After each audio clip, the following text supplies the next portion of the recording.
그녀는 평범한 삶을 평범하게 만들었다. 책 40페이지 중간 부분 위에서 네 번째 줄을 살펴보겠습니다.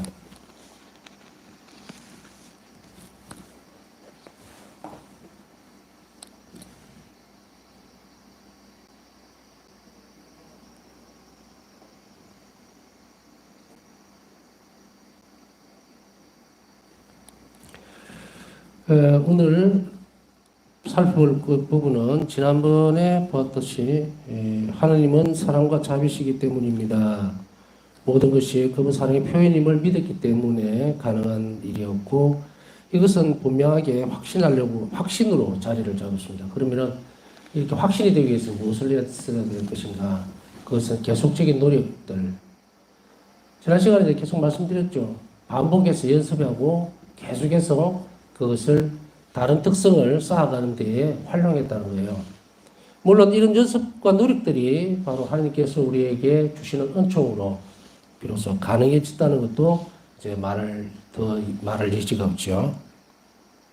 바우사 수녀는 모든 일을 하나님께 의탁하고 그분의 뜻을 충실하게 수행하는 태도의 완전한 모범입니다. 우리가 의탁과 자비에 대해서 쭉 이렇게 배워왔습니다. 중간에 들어온 분도 있고 처음부터 보신 분도 있고 하더라도 누구나 예외 없이 중간에 끼어들기라는 것은 사실은 없어요. 그녀는 평범한 삶을 비범하게 만들었다라는 이 책을 이해하기 위해서는 반드시 어디로 가야 되냐면 앞에 강의로 다 돌아가야 됩니다. 왜냐하면 의탁의 태도와 자비의 학교, 의탁의 학교 그것을 다 거쳐야만 그녀는 평범한 삶을 비범하게 만들었다는 이 책을 압축시켜 놓은 거거든요. 그럼 그것을 충분히 보려면 앞에 강의를 전제로 하고 봐야 됩니다.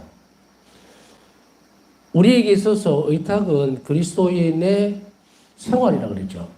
의탁과 자비는. 요구되어지는 그리스도인의 생활 양식이에요. 그렇기 때문에 반드시 이렇게 해야 하는 거예요. 그리스도인이라면 생활 양식이라면 그리스도인이라면 이렇게 살아야 한다는 거죠. 그렇기 때문에 우리 자신들의 어떤 삶의 모습들을 살펴보자면 이런 것들이 도드라지게 드러납니다. 의탁과 자비. 이게 과연 어떤 개념인가? 그 어떤 개념인가 또 어떻게 살아내야 되는가라는 것을 조밀하게 잘 살펴보면은 이게 그리스도인으로서 살아내야 되는 것이구나. 이거를 옆으로 약간 이렇게 돌려서 살펴볼까요? 어떻게 살펴볼 수가 있냐면 여러분들 그리스도인으로서 살면서 행복합니까? 늘 기쁘고 평안하고 그렇습니까? 근데 때때로 어떤 이걸 말을 또 뒤집어 보면요. 나는 예수님 때문에 행복한가의 문제예요. 내가 조금 불행한 일이 있고 힘든 일이 있고 역경도 있고 십자가도 있고 도저히 짊어지지 못할 것 같던 그런 고난의 순간이 있다 하더라도 그 하루가 예수님 때문에 하나님 때문에 기쁘다면 그러면은 연관관계가 있어야 되겠죠. 왜 예수님 때문에 내가 기쁜가? 그건 사랑의 전제가 되기 때문이죠. 여기서 말이 잘라 먹어집니다. 그죠? 예수님 때문에 내가 기쁘다라고 했을 때에 전제되어주는 그 보이지 않는 괄호 안에 글자는 사랑이에요. 예수님 안에서는 사랑이 계속 나에게 흘러 넘치기 때문에 이 세상에 사는 삶이 고달프고 혹은 너무 어렵고 막막해 보여도 예수님만 쳐다보면 예수님께로만 향하면 삶이 변화되고 바뀔 수 있다는 가능성뿐 아니라 행복이 그 안에서 쏟아져 들어오죠. 약간은 다른 이야기지만 우리가 힘이 들고 또 많이 어려울 때에 사람은 어디에 기댑니까? 세상의 어떤 일들 가운데에서 우선 여러 가지 즐거움을 주는 부분들이 많죠. 어떤 사람들은 술에 의지하기도 하고 어떤 사람은 뭐 다른 어떤 부분 오락거리라든지 취미 이런 걸로 어느 가장이 말이죠. 되게 고달픈 삶을 오늘 살았습니다. 직장 생활을 하고 너무도 힘들고 오늘 하루 어떻게 보냈는지 정말 정신이 하나도 없이 내 정신도 없이 그렇게 일에 시달리고 터덜터덜 걸어오다가 집을 딱 들었었을 때에 사랑하는 자식을 딱 보고 안 사람을 딱 봤을 때 마음이 팍 내려앉으면서 어떻습니까? 고달팠던 시간들이 싹 녹아버리죠. 뭐, 에이, 그럴리야라고 하면은 그냥 드라마 CF나 드라마라든지 아니면 CF의 장면을 떠올리세요. 현실은 아닐 수도 있습니다만은 자식에게 뭔가를 주기 위해서 노력을 하던 가장이 그죠? 힘들고 고달픈 일이 아이들을 보면서 눈 녹듯이 그래 내가 쟤들 때문에 이 고생을 하는 거야. 이 힘든 거는 쟤들 때문에 저 사랑 때문에 아무것도 아니야 라고 느껴질 때가 있어요. 느껴질 때가 있는 게 아니고 늘 그렇습니다 사실은. 누가 보면서 야 내가 너 때문에 고생하고 내가 너 때문에 얼마나 고통스러운지 아냐? 너 왜 몰라주느냐? 이렇게 막 윽박 지르는 것이 사랑인가? 그건 폐악질이에요. 이미 그것을 주물러내서 충분히 사랑으로 눈앞에 드러나는데 그걸 잘 살펴본다면 행복이 되는 거고 그거를 잘 살펴보지 못한다면 부모 자식 간에 이제 계산기를 막 두들기는 거예요. 내가 너를 키우는데 얼마 들었고 기저귀 값이 얼마 들었고 너 반드시 갚아놔야 돼. 그렇게 되겠죠. 있을 수 없는 이야기입니다. 자, 다시 돌아가서 내가 예수님을 바라봄으로 인해서 예수님께서 나에게 주는 것은 사랑이고 그리고 그 기쁨이 내 삶을 살아가는 원동력이 되려면 무엇을 해야 될까? 사랑의 관계라는 괄호 안의 말을 채워넣는 더 정확한 단어는 뭐냐면 예수님이 하시는 일을 하는 거예요. 우리 세상에 여러분도 오늘 하루 어떻게 보내셨습니까? 아침에 눈을 떠서 오늘 하루 살아내면서 내 일을 하고 있었던 거예요. 물론 내 눈앞에 닥쳤으니까 내 일이죠. 근데 과연 그게 내 일일까요? 그게 내가 정해놓은 일일까요? 어떤 때는 우리는 하소연을 하죠. 내가 이거 만들어 놓은 상황이냐? 왜 내가 이걸 겪어야 되느냐라고. 그럼 내가 만들어 놓은 상황이 아니라면 누군가가 그 상황을 나에게 허락했을 거라는 거예요. 자, 우리 상태를 옮겨가죠. 뭐. 결국 결론은 좋은 일이 됐든 나쁜 일이 됐든 내가 만들어낸 결과는 아무것도 없어요. 최선을 다하는 내 태도만 남아있을 뿐이지. 그렇다면은 우리는 파우상 성령의 태도와 모범만에서 무엇을 봐야 되는가? 내가 만들어 놓은 일이 아니라면 누군가가 분명히 그것을 관장했을 것이고 우리 신앙 안에서 볼 때 그게 하느님이라는 사실을 정확하게 알아들어야 되는 그런 부분이죠. 주의를 기울여야 할 부분이 아니에요. 정확하게 봐야 돼요. 그러면 내가 만들어 놓은 상황이 아니라면 왜 이게 만들어졌을까에 대한 오늘 하루의 삶이 누구의 어떤 의지 안에서 움직일까? 누구의 허락하에서 이런 일들이 벌어졌을까? 일어나야 되고 나는 그걸 감당해야 될까? 그렇게 본다면은 이게 내가 만들어 놓은 일이 아니라면 오늘 내가 감당해야 될 내 몫이 어떻습니까? 내 손을 떠난 거예요. 그렇다면 우리는 이것을 허락한 그분을 봐야 돼요. 내가 만들어 놓은 일도 아니고 현실도 아니고 우리가 이런 이야기를 할 수 있습니다. 어떤 사람이 무슨 잘못했다고 실수를 했어요. 그래갖고 또 다른 결과가 나왔다고. 그러면 여기를 두고서 첫 번째 상황에서 뭐라고 이야기하면 내가 저질러 놓은 일 때문에 이렇게 얘기하죠. 내가 저질러 놓은 일 때문에. 그러면요. 일이라고 하는 그 지점에서 내가 저질러 놓은 일이라고 내가 생각을 했을 때에 그러면 일하고 하는 결과까지 예측을 했습니까? 예측을 할 수 있다면 1번이 맞아요. 내가 했던 일이에요. 여기에서 내가 했던 일이다 아니면 아니다라는 그 말에서 책임을 회피하고 이럴 부분을 얘기하는 거 아닙니다. 그럼 내가 한 일이 아니니까 내 책임이 아닌가가 아니에요. 그 말을 하고 싶어 하는 게 아니에요. 나에게 주어져 있고 닥쳐 있는 이 일이 하느님과 함께 분명히 내가 있었던 그 상황이에요. 하느님과 함께 내가 그 일을 했느냐 안 했느냐의 문제라는 이야기예요.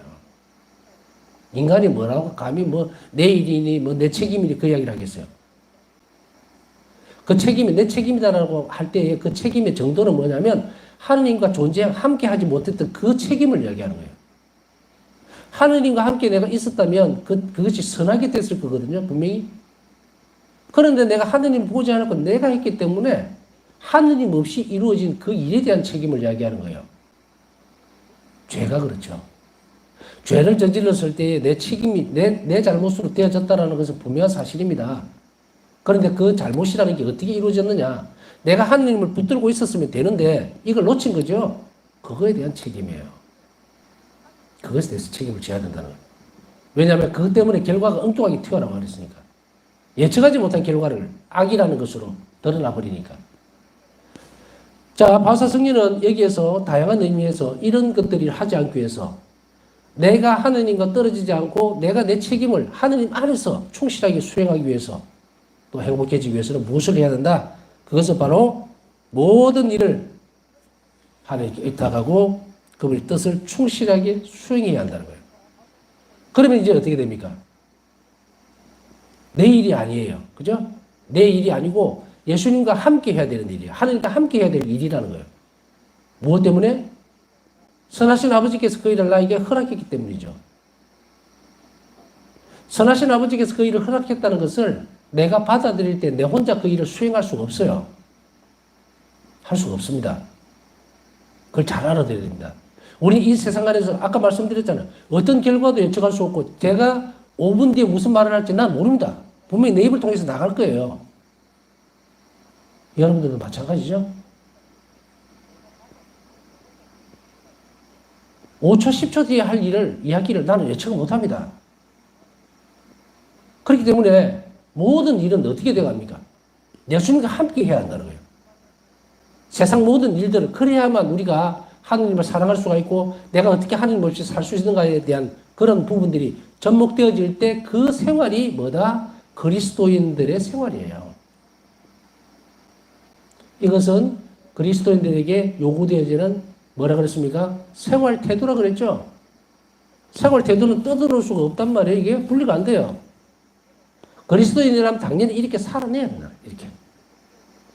이것에서 어긋났느냐 아니면 이렇게 살아내느냐의 문제에서 반드시 살아내야 되는데 어떻게 살아내야 될지를 몰랐기 때문에 명확하게 그 길을 가르쳐준 모범이 누구다? 바울사 승려다.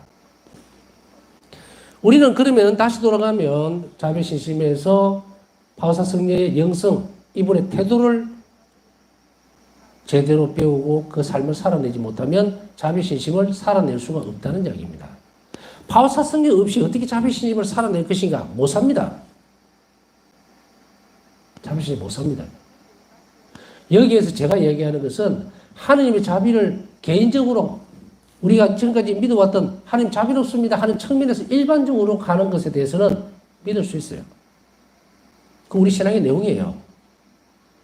그러나 그래서 신심적 차원으로 끌어올려서 믿으려면 내 개인적인 고백이 아니고 하나님 자비를 나는 믿습니다라는 것만으로 신심이 있다? 없어요. 하나님의 가장 큰 속성인 자비에 대해서 참 믿으리고 험숭할 수는 있지만 신심은 뭐다? 태도가 따라가야 된다고. 태도가. 양식이 있어야 되고 태도가 따라가야 되죠. 그 여러분들 다 공부했잖아요. 앞에. 자비신심의 양식과 그리고 이 자비신심이 지향하고 있는 그런 부분들 다 공부했잖아요. 포르마, 마테리아 이렇게 구분되어지는 자비신심의 형태는 어떤 것이 있고 이거 다 배웠죠. 바로 이렇게 배우고 익힌 그 길을 따라서 믿음 안으로 갖고 올 때 그때 자비신심이라 얘기를 하지. 그냥 내가 하나님 자비를 믿습니다. 하나님 자비롭습니다. 그렇게 입으로 얘기한다고 해서 자비신심이 있는 게 아니라고 얘기했습니다. 의탁의 태도 없이는 자비신심이 없다고 그랬죠. 근데 의탁하지도 않으면서 하나님은 자비롭습니다. 찬미합니다. 감사합니다. 아멘 한다고 해서 그 사람이 하나님 자비를 믿는가라면 믿지 않는다. 어떻게 믿어야 할지도 모르고 하나님 자비가 뭔지를 모르기 때문에. 자, 이제 이렇게 정리가 되면 왜 바울사 승려를 제외하고는 옆으로 예외적으로 바울사 승려를 알지 못하면 자비신심을 결코 알 수가 없어요. 왜? 예수님은 바울사 승려를 통해서 자비신심을 전파하도록 하셨기 때문에. 통로가 바울사 승려입니다. 우리가 뭐 잘난다고 바로 예수님께 뛰어간다고 해서 내가 자비신심을 배울 수 있을 것 같습니까? 하나님 뜻에 끝나는 거예요. 바울사 승려의 영성을 통해서 그 길을 따라서 자비신심을 키워가도록 요구하고 있다. 그래서 여러분들은 지금 그걸 열심히 배우는 거죠. 그렇지 않다면 우리가 바울사 승려는 이렇게 거론을 계속할 필요가 없습니다. 그러나 그분을 제외하고는 바울사 승려의 가르침을 빼고는 제시해준 길을 벗어나서는 자비신심을 키울 수도 없고 자비신심을 가질 수도 없어요. 자, 자비신심을 가진다는 것은 이제 완전하게 그분의 뜻을 충실하게 수행하는 거죠. 그녀는 생활 속에서 이 태도를 실천할 수 있는 방법을 우리에게 가르쳐준다. 제가 말씀드렸죠. 바울사 승려를 배제하고는 어떤 것도 이 안에서 일어날 수가 없어요. 뭐 때문에? 생활 속에서 의탁이고 자비고 간에 실천할 수 있는 방법이 있어야 되는데 어디서 배울 건가? 성서 못 배웁니다. 교회 안에서 못 배웁니다. 파우스 성경 제가 제외한 거라고 얘기했어요. 우리가 그 방법을 찾을 수 없기 때문에 파우스 성경을 선택하셔서 예수님은 그것을 우리에게 알려주고 실천하도록 그 길을 열어주었습니다. 곧 하느님과 일치하는 가장 빠르고 확실한 길을 가르쳐준다. 여기 밑줄 하나 쫙 그으세요. 하느님과 일치하는, 우리가 이제 흔히 쓰는 말 중에 하느님과 일치, 내적인 일치, 성체 성사로 오시는 예수님과 일치라는 말을 굉장히 많이 쓰죠. 그런데 그 하느님과 어떻게 일치할 것인가에 대한 문제는 가장 확실하고 빠르게 일치할 수 있는 길이 뭔지를 몰랐다는 거예요. 아주 몰랐던 것은 아닙니다. 희미하게는 제시되어져 있어요. 왜냐하면 여러 성인들이 영성의 길에서 하느님과 일치를 추구하는 많은 노력들과 모범들을 보여주고는 있습니다. 그곳에서 아예 없은 것이 아니고요. 잘 보세요, 단어를. 가장 빠르고 확실하다. 가장 확실하고 빠르고. 제가 대제련사 성녀 영성신학의 역사에 대한 부분들, 영성신학의 이제 그 전통적인 방식, 영성의 길에 있어서 그것을 이제 논문을 쓰려고 준비를 막 하다 보니까 이제 대제련사 성녀도 봐야 되고 많죠. 보는데 참 흥미로워요. 흥미롭고, 우리 영혼이 이렇게 예수님과 일치하는 방향으로 나아가는구나, 라고 하는 것은 이해를 했어요. 어느 정도는, 조금은. 근데 실천을 하려고 하니까 방법이 도저히 아무리 찾아도 없는 거예요. 그러면 이 길을 우리는 가지 말라는 건가? 아니면 우리 영혼이 언젠가 이렇게 될 건가? 라고 하는. 사실은 거기에서 이제 손을 놓아버렸죠. 그냥 교회 안에 있는 기도, 그리고 성사생활, 또 성체조로 이거 열심히 하다 보면은 우리 영혼이 그렇게 자동으로 그렇게 어느 정도 열심히 노력하면 안 되겠나? 이런 정도로 거쳐버린 거예요. 이거 제 고백이에요, 그냥. 제가 그렇게 살았다는 거예요. 그런데 자비시즘에 딱 들었으니까 길이 확 보이는 거예요. 이제 휴지를 주울 때도 어떻게 주어야 되고, 기도를 한 번 할 때도 어떻게 해야만 이게 하느님과 일치되는 길로 가는지, 자양분이 되는지, 그리고 그 영혼이 성장하는지를 확실하게 드러내 준 거예요. 확실하게. 나머지가 실천의 문제고, 그리고 제가 아무리 설명을 잘 해준다 하더라도 그곳에서 배제될 수 없는 것은 하나님의 은총입니다. 절대적이에요. 하나님의 은총이 그 모든 것들을 조화롭게 만들고 이끌어가는 거예요. 그러나 우리는 지성적으로 알아야 돼요. 많이 알수록 많이 사랑하게 되기 때문에. 내가 하나님에 대해서 예수님 마음을 더 많이 알수록 나는 이웃에 대한 사랑이, 자비로운 마음이 더 커집니다.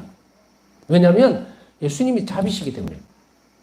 그분을 닮고자 하는 노력들, 의탁과 자비의 태도죠. 그것을 자꾸 예수님 안에서 배우러 가면 내 안에서 뭐가 커집니까? 자비의 태도가 커지게 돼 있어요.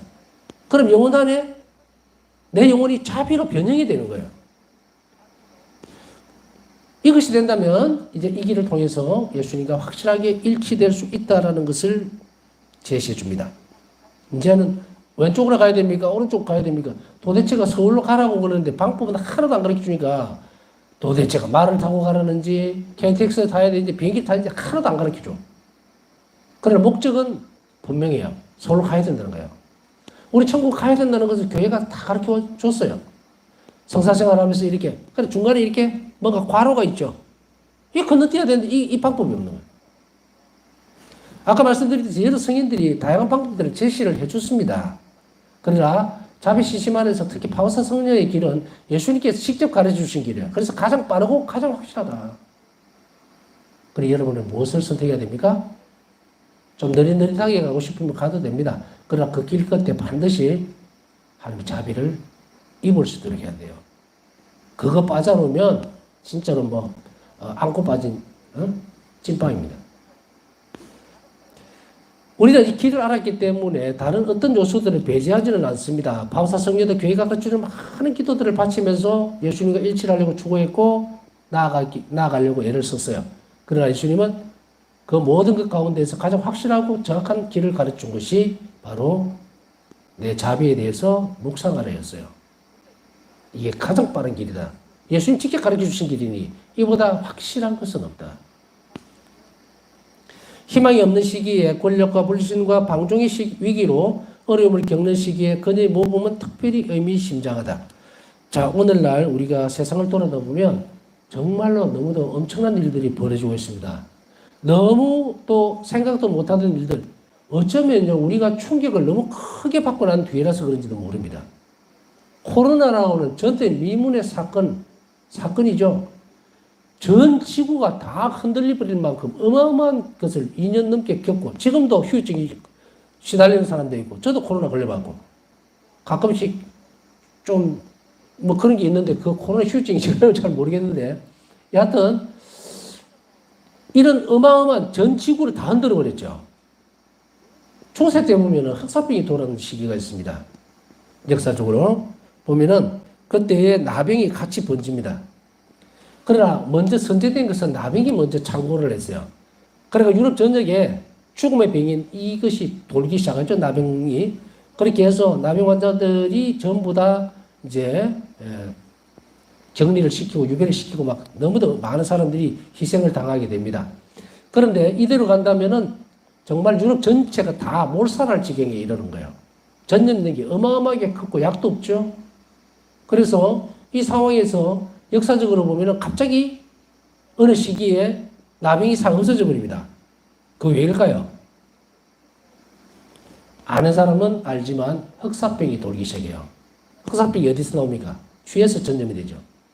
흑사병이 돌면서 면역력이 지극히 떨어져 있던 나병 환자들이 다 사망하게 됩니다. 그렇기 때문에 뭐가 없어져 버립니까? 매개체가 없어지니까 나병이 수그러들어요. 참 희한하죠? 흑사병 때문에 엄청난 많은 사람이 또 죽습니다. 그러나 그것으로서 이제 좀 지나면서 뭐 여러 가지 뭐 제가 세계 역사를 지금 가르치는 거 아니까 하여간 그렇게 해서 그게 종결이 되죠. 저는 그 사건을 보면서 굉장히 큰 하나님 손길을 정말 활활 타오르면서 온 인류가 멸망할 수도 있는 그것에 종지부를 하나님은 자비롭게 찍어줍니다. 제 관점이에요. 그런데 그때만 해도 제가 왜 이야기를 하냐. 그렇다 해도 그건 유럽의 문제였어요. 그런데 팬데믹은 어떻게 됩니까? 이 코로나는 지구 구석구석까지 딱 너무 아무런 예외 없이 전부 다 몽땅 이런 일이 있었습니까? 이런 일이 없었을 뿐 아니라 앞으로도 없었으면 좋겠어요. 엄청난 파급력을 가지고 예외 없이 싹 2년 동안에 2년 반 뭐 그 정도 어마어마한 것을 한번 겪고 나니까 지금 현재 일어나고 있는 여러분들 뭐 뉴스를 통해서 다 들었겠죠. 두바이에 무슨 뭐 폭우가 쏟아져 가고 1년 내릴 비가 하루 만에 다 쏟아져 버리고 사막 아닙니까 그게.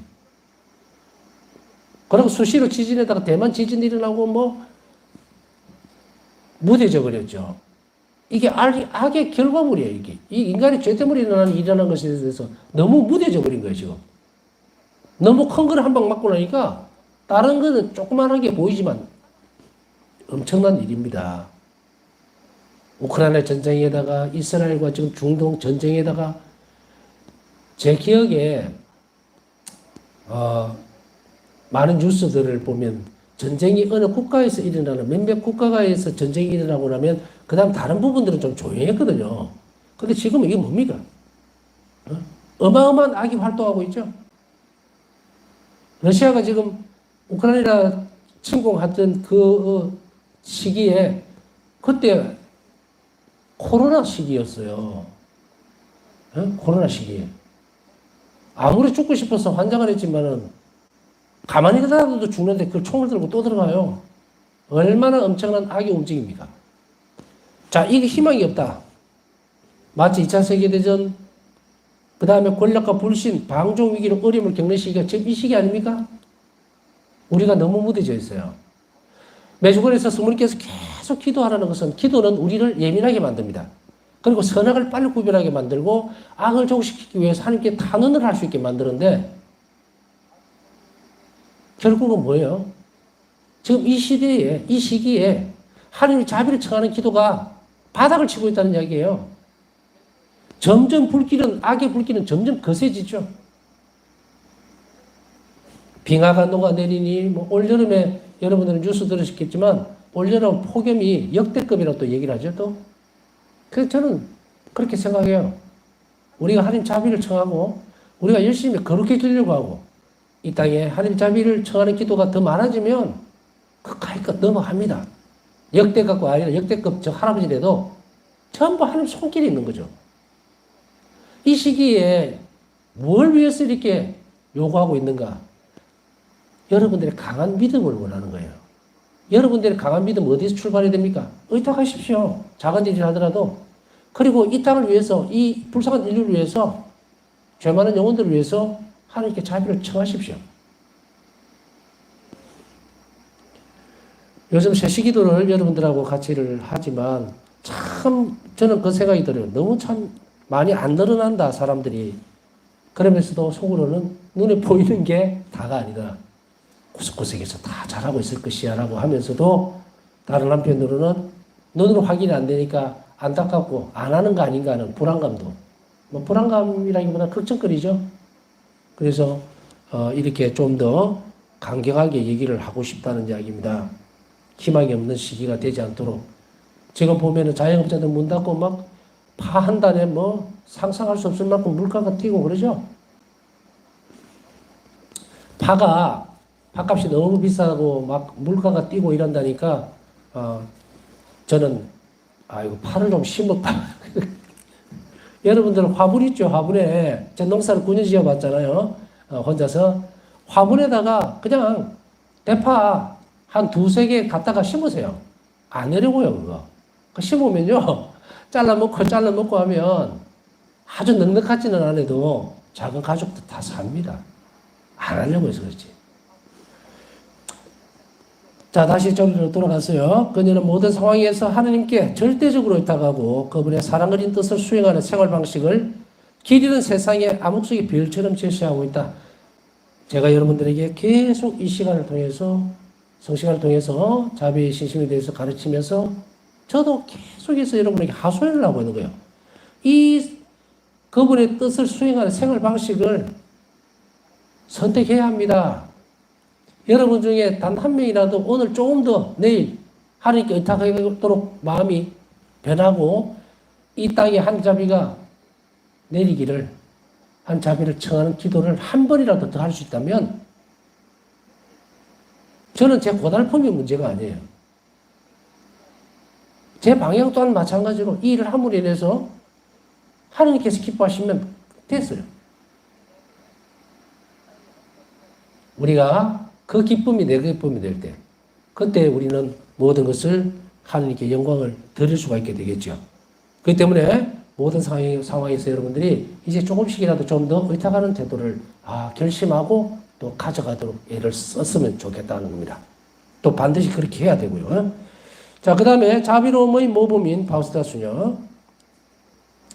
의탁의 태도는 사람과 하느님의 관계를 의미합니다. 의탁의 태도는 나하고 하느님과의 관계, 사람과 사람 사이에는 어떻게 관계가 형성이 될까? 그 말 안 씁니다. 우리는 미천한 존재고, 의탁이라는 것은요, 내가 절대적인 부족함에 놓여 있을 때입니다. 그때가 언제입니까? 우리 죽어요. 우리 죽습니다. 그리고 죄에서 벗어나지를 못해요. 절대적으로 막혀있죠. 하느님의 도움 없이는 어떤 일도 할 수 없는 이 조건. 그렇기 때문에 하느님과 나에게 있어서 하느님이 나에게 의탁하는 것이 아니라 내가 하느님께 의탁할 수 있는 이 조건을 의탁의 관계라고 얘기해야지 이웃 간의 관계, 의탁의 관계가 아닙니다. 이웃과의 관계는 뭐예요? 자비로운 관계여야 되고 하느님과 나와의 관계는 의탁의 관계여야 돼요. 왜냐면 뭐였어요? 의탁은 아무것도 없는 흙으로 돌아가야 되는 미천한 존재가 절대적인 분에게 모든 것을 내어드릴 순간인데, 내가 이 세상을 살면서 내 권력이 있고 내가 재산이 있고 내 학식이 있다고 뻗당기면 하느님하고 나하고 여태 관계는 깨집니다. 관계가 뭐예요? 주고받는 상황입니다. 내가 하느님께 의탁할 때 하느님께서 나를 자비롭게 돌봐주시죠. 이 관계의 문제란 말이에요. 내가 어떤 사람에게 의탁하겠다고 해서 그 사람 나를 자비롭게 받아줍니까? 아니에요. 이거는 도덕적이고 어떤 덕성적인 관계죠. 인간과 인간 사이의 관계를 우리는 도덕적 관계라고 그래요. 그러나 하느님과 나와의 관계는 뭐다? 의탁의 관계입니다. 하느님이 나에게 의탁하는 것이 아니라 내가 이렇게 내어 맡길. 우리가 이제 세례를 통해서 우리는 완전히 새로 태어나죠? 새로 태어나면 간단하게 이야기하면 갓난쟁이에요. 이 갓난쟁이가 어디로 가요? 하느님 보살핌이 없이는 자라지 못하죠? 여러분이 육체적으로는 성인이 되어서 세례를 받았다 하더라도 영적으로는 완전히 갓난쟁이입니다. 누구에게 맡겨져 있다? 하느님께 훨씬 맡겨져 있어요. 그러면 영적으로 완전히 어린아이인 이 태도가 그대로 가야 됩니다. 의탁의 태도로 쭉 가야 되는데 그렇지 못하죠. 결국 어떻게 돼요? 머리는 커지고 자기 마음대로 판단하고 의탁의 관계 형성을 못하니까 완전 가부수가 돼갖고 자비신심안으로 들어오니 점점 깎여서 다시 원위치 세례받았을 때의 갓난쟁이의 모습대로 간단하게 모습대로 다시 돌아와요. 어린아이와 같이 의탁하는 거예요. 사실 어린아이와 같은 태도, 의탁의 태도는 갓난아이와 같은 태도입니다. 우리 어린아이라 그러면 이 나이 잡기가 상당히 애매하죠. 뭐 1학년이 될지 2학년이 될지. 그러나 엄밀하게 표현하면 갓난아기에 간단하게 돼요. 왜냐하면 1살짜리는 그래도 자기 손으로 뭔가를 할 수 있어요. 그죠? 뒤집기도 하고 어쨌든 제가 애를 안 키워봐서 몇 달 될 때 기는지 뒤집는지 잘 모르니까 그건 이해를 좀 하시고 여하튼 뭔가를 할 수 있죠. 그죠? 어린아이는 어떻습니까? 갓난쟁이는 아무것도 못합니다. 뒤집기고 뭐고 하네. 눈만 깜빡하고 먹고 싸우고밖에 못해요. 이것을 의탁의 태도로 해요. 이것을 잘 여러분들이 묵상하시면 그렇구나. 이게 의탁의 태도구나. 의탁의 태도가 이렇게 사람과 하나님의 관계를 의미를 합니다. 왜냐하면 우리는 하나님께서 창조되었기 때문에 하나님 없이는 우리는 숨도 쉴 수가 없다는 것을 알아들어야 돼요. 그것을 알고 내 삶을 주관하시는 분이 하느님이시라는 것을 알고 따라갈 때 그때 이제 우리는 관계가 형성이 됩니다. 원죄를 짓자마자 결국은 어떤 태도가 깨져 버립니까? 의탁의 태도가 깨져 버립니다. 아담과 하와는 자신들이 뭔가를 할 수 있으리라고 착각을 해버리죠. 그렇게 함으로 인해서 신의가 깨진 것도 있지만 또 다른 한편으로 보면 완전히 내어 맡겨져 있던 하나님은 자비로 모든 것을 창조해 주셨고 인간은 그저 하나님께 내어 맡기고 모든 일들을 그 안에서 누리기만 하면 되는 것을 완전히 사달을 내버리죠. 뭐 때문에? 죄 때문에. 이런 인간의 본성이 삐뚤어져 있는 잘못 꺾여버린 본성을 우리는 이 자비신심 안에서 알아채야 돼요. 내 삶이 어떻게 되어 있는지를 정확하게 진단하고 바라다 볼 때 그때 내가 하느님과 어떤 관계를 맺어야 되는지 명확하게 해야 합니다. 지금부터는 여러분들은 하느님과 나는 의탁의 관계다라는 것을 분명하게 인식을 해야 합니다. 이래야만 여러분들이 자비신심을 점점 더 깊이 이해하고 그리고 그 자비신심 안에서 하느님과 일치를 지향할 수 있다는 것을 우리는 깊이 알아들어야 될 것입니다. 여기서 끝나는 게 아니고요. 바울사 성령에게서는 어떤 의탁의 태도인지 또 배우면 되니까 천천히 가시면 됩니다. 남은 시간 묵상하면서 오늘 또 우리에게 기도를 청하신 분들이 있습니다. 자비가 그들에게 미치도록 자비가 그들에게 내릴 수 있도록 함께 기도해 주시기 바랍니다.